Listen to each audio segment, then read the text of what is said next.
Story Nest. గర్వం. అనగనగా ఒకరోజు అడవిలో ఒక తాబేలు చాలా మెల్లగా ప్రశాంతంగా నడుచుకుంటూ వెళ్తుంది.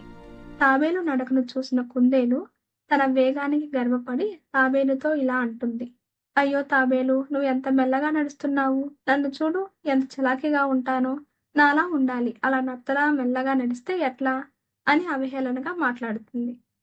మళ్ళీ కుందేలు తాబేలుతో: మనిద్దరం ఒక పోటీ పెట్టుకుందాం, ఎవరైతే గెలుస్తారో వారే గొప్ప అని అంటుంది. తాబేలు ఏమాత్రం భయపడకుండా నవ్వుతూ సరే అన్నట్లుగా పోటీలో పాల్గొంటుంది.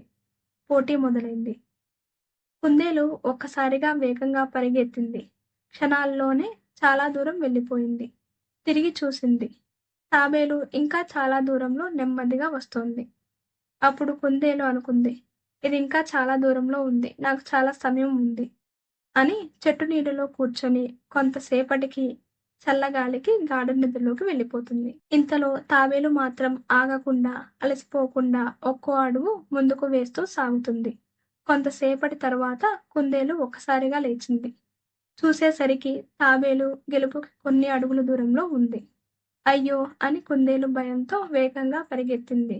కానీ తాబేలు మాత్రం ఆగలేదు. కుందేలు చూస్తుండగానే తాబేలు గమ్యస్థానాన్ని చేరి గెలిచింది. చూశారు కదా పిల్లలు, అతి నమ్మకం వల్ల గర్వం వస్తుంది. కొన్నిసార్లు మనకు విజయం రాదేమో అనిపించినా మనం చేయాల్సిన ప్రయత్నం తప్పకుండా చేయాలి. ఫలితాల గురించి ఆలోచించకూడదు. మన కర్తవ్యాన్ని పూర్తి చేయాలి.